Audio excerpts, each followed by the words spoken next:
Assalamualaikum warahmatullahi wabarakatuh. Yang terhormat Bapak Dedi Nurjamil selaku dosen pengampu mata kuliah Profesi Kependidikan. Perkenalkan, nama saya Intan Padilla dengan NPM 212171042 dari kelas B, Prodi Pendidikan Sejarah. Pada kesempatan kali ini saya akan menjelaskan mengenai artikel yang telah saya buat dengan judul Sejarah Pendidikan Indonesia pada Era Penjajahan Jepang.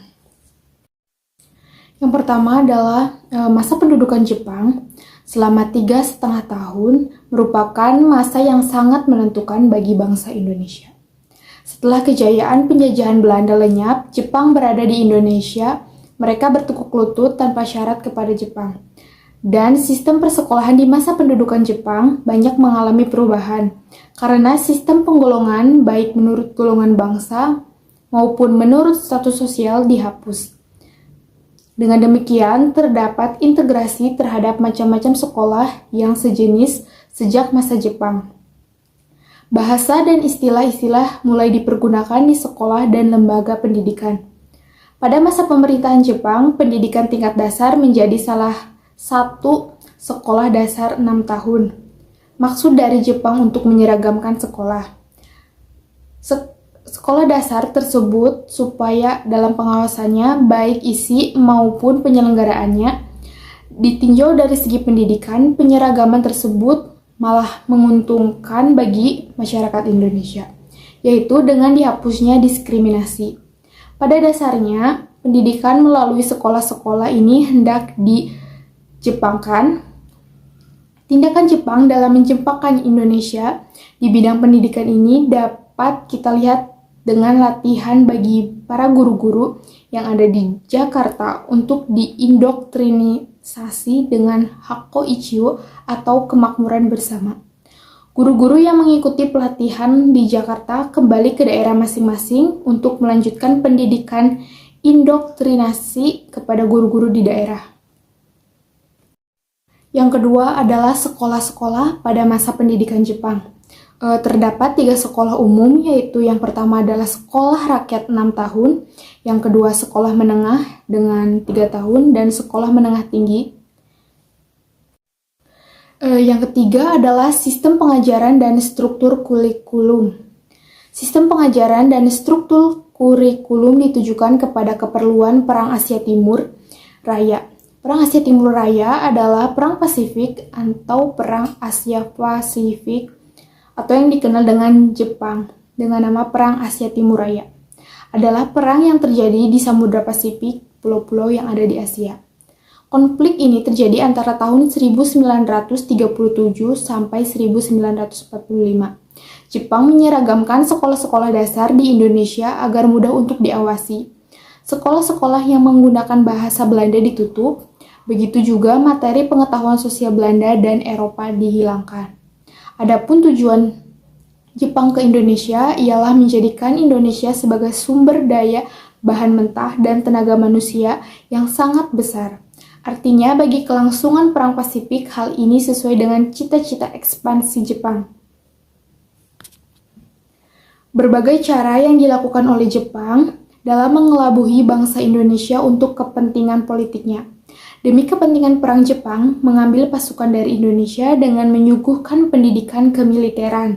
Namun demikian, di balik kekejaman itu, Indonesia banyak memanfaatkan berbagai toleransi dari pihak Jepang, terutama dalam bidang pendidikan.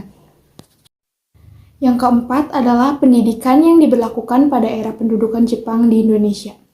Sistem pendidikan pada masa pendidikan Jepang banyak mengalami perubahan dan perkembangan. Beberapa kegiatan dan pembekalan bagi guru sengaja dilakukan dalam rangka untuk menyamakan persepsi dan suksesinya propaganda Jepang. Hilangnya sistem dualisme dalam pendidikan menjadikan sistem pendidikan atau persekolahan menjadi lebih merakyat atau populis. Pada prinsipnya terjadi perubahan bahwa sekolah menjadi terbuka bagi semua lapisan masyarakat Indonesia. Dihapuskannya sistem konkordansi dan masuknya sistem baru yang relatif lebih praktis dan terarah bagi kebutuhan masyarakat. Meskipun kepraktisan tersebut lebih berarti untuk keperluan kemenangan dalam peperangan Jepang. Pendidikan yang diberlakukan pada era pendidikan Jepang di Indonesia adalah pendidikan semi-militer, dengan menerapkan latihan fisik pada para murid, kemiliteran, dan indoktrinasi ketat. Selain itu, bahasa pengantar yang digunakan di sekolah-sekolah adalah bahasa Indonesia dan bahasa daerah. Sedangkan penggunaan bahasa Belanda untuk keperluan resmi dihapuskan oleh pemerintahan Jepang. Yang kelima adalah kebijakan mengenai pendidikan Indonesia di era Jepang. Bergantinya kekuasaan Belanda ke tangan Jepang pada bulan Maret 1942 mempengaruhi pula kebijakan mengenai pendidikan secara umum. Khususnya untuk guru, pemerintah Jepang menggabungkan berbagai sekolah guru menjadi satu sekolah. Pemerintah Jepang hanya membuka sekolah guru yang didirikan oleh pemerintah, sedangkan sekolah guru swasta ditutup dan tidak diizinkan untuk dibuka. Hanya perguruan Muhammadiyah dan taman siswa yang diperbolehkan untuk dibuka. Sekolah guru bentukan pemerintah militer Jepang memiliki sistem yang berbeda, yaitu adanya peraturan pemisahan antara siswa laki-laki dan siswa perempuan. Siswa laki-laki menempati sekolah guru laki-laki disingkat dengan SGL, sedangkan siswa perempuan menempati sekolah guru perempuan atau disingkat dengan SGP. Para siswa SGL dan SGP merupakan lulusan sekolah dasar yang kemudian menempuh pendidikan selama 4 tahun dalam asrama. Penerapan sistem asrama ini bertujuan untuk memudahkan pemerintah Jepang mengontrol dan mendoktrin siswa melalui berbagai program pendidikan. Program pendidikan tersebut diantaranya adalah latihan kemiliteran atau disingkat dengan kyoren, pengabdian masyarakat atau kerja bakti paksa, pendidikan jasmani sekolah calon guru SD di zaman Jepang terdapat di Jakarta, Bandung, Yogyakarta, Surakarta, dan Blitar. Keadaan pendidikan dan pengajaran pada masa militer Jepang merosot dengan drastis dibandingkan pada masa pemerintahan Hindia Belanda. Sekolah dasar menurun jumlahnya dari yang awalnya 21.500 menjadi 13.500 sekolah. Sekolah lanjutan yang dari awalnya 850 menjadi 20. Begitu pula murid sekolah guru sekolah dasar menurun sebanyak 30%, sedangkan murid sekolah menengah merosot sebanyak 90%. Jumlah guru sekolah dasar menurun 35% dan sekolah menengah merosot hingga 95%, sehingga tinggal 5% yang aktif. Dan yang terakhir adalah para pendidik di era Jepang. Kebanyakan para pendidik kompeten yang berasal dari Belanda berhenti mengajar karena harus mengikuti camp interniran. Hanya tersisa pendidik dari Indonesia dan Jepang. Karena kekurangan pendidik, bidang eksakta mahasiswa tingkat terakhir perguruan tinggi masa kolonial turut membantu mengajar. Biasanya pendidik dari Jepang akan memberikan pelajaran bahasa Jepang dan olahraga. Mereka tidak bisa berbahasa Indonesia, sementara para siswa belum fasih berbahasa Jepang. Masalah ini pun membuat siswa tidak terbiasa dan kerap kesulitan memahami materi pelajaran. Kualitas pendidik Indonesia memang masih jauh bila dibandingkan dengan kualitas pendidik Belanda.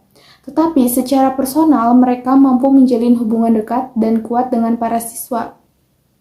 Terciptanya hubungan erat ini belum pernah dirasakan di sekolah pada zaman Belanda. Saat sekutu menjatuhkan bom di kota Hiroshima dan Nagasaki, pemerintah Jepang pun lumpuh dan menyerah tanpa syarat kepada sekutu. Jepang menyatakan kekalahan pada bulan Agustus tahun 1945.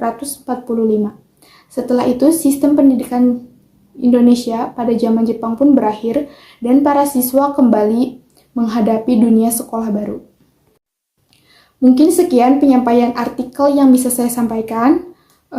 Terima kasih. Wassalamualaikum warahmatullahi wabarakatuh.